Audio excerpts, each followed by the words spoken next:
তো good morning guys, আমি ঘুম থেকে উঠে গেছি আর কালকে একটু রাত পর্যন্তই পড়ছিলাম। তো বাইরে থেকে আওয়াজ আসছে, ইগনোর করো। আর যদি তোমাদের ভালো লেগে থাকে তো ব্লগটা এনজয় করো। আর আমি এখন ঘুম থেকে উঠছি, এখন কটা বাজে, 8:30 মতো বাজে। তো উঠে গেছে আমি ঘুম থেকে। আর মাও চিৎকার করছিল যে মাধ্যমিক পরীক্ষা, পড়তে বসবি না নাকি। তো বিছানা গুছাই। তো তোমরা পুরো ব্লগটা দেখো, আজকে আমি সারাদিন কি করছি দেখতে থাকো আর এনজয় করো পুরো ব্লগটা।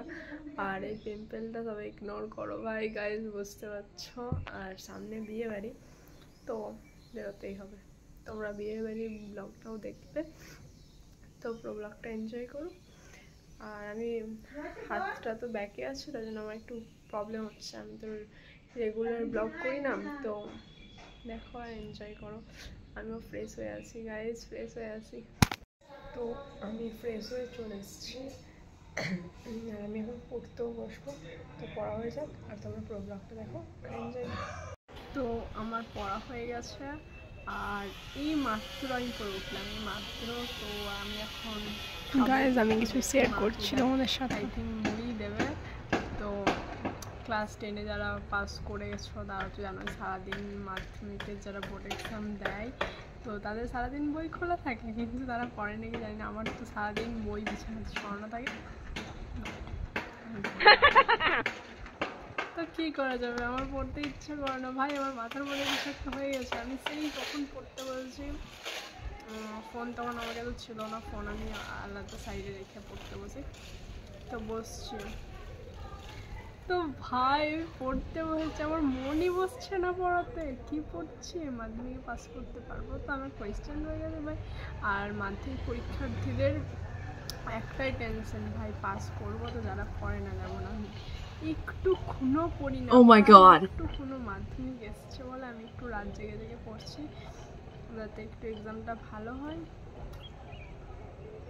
বাট কী করা যাবে, আমার তো পড়াই হচ্ছে না।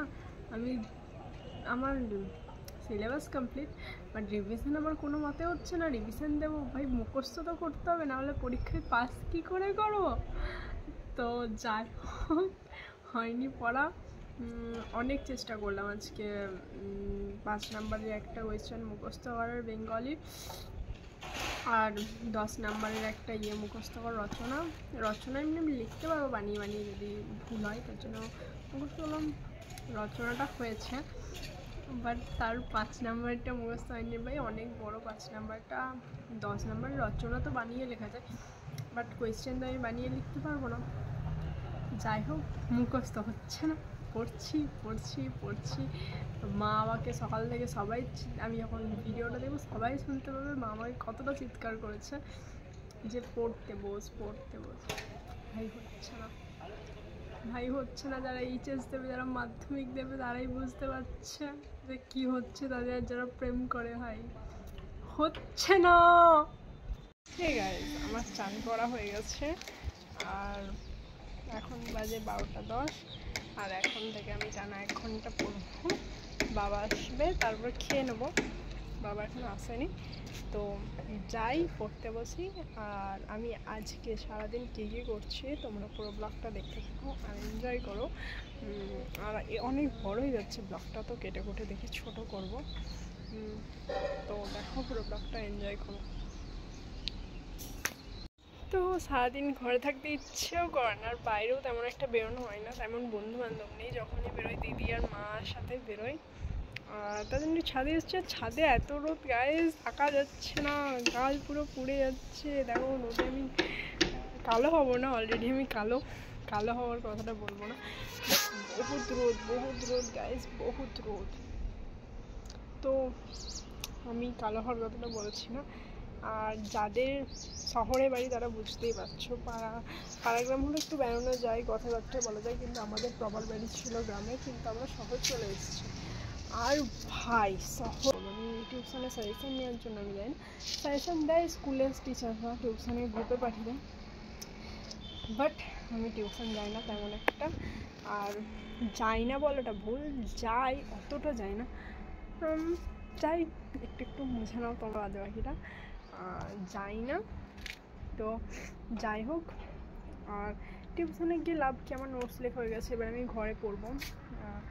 ঘরে পড়ি না বললে ভুল, না পড়লে ক্লাস 9-এ ফেল করে যেতাম।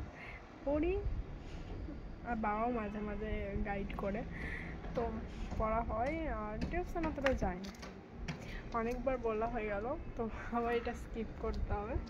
তো যাই হোক, আমি একটু ছাদে দাঁড়াই, এরকম দৃশ্য দেখতে হয়, আর রোদে কালো হয়, তাছাড়া বেশি কিচ্ছু না। তো দেখো, এনজয় করো, বাই বাই। আমি এখন পড়তে বসি, আমি যা করছি আজকে সবটাই তোমাদের শেয়ার করবো। এই গাইজ, আমি এখানে ব্লগটা শেষ করছি। তো ভালো লাগলে লাইক, কমেন্ট, শেয়ার করতে ভুলো না।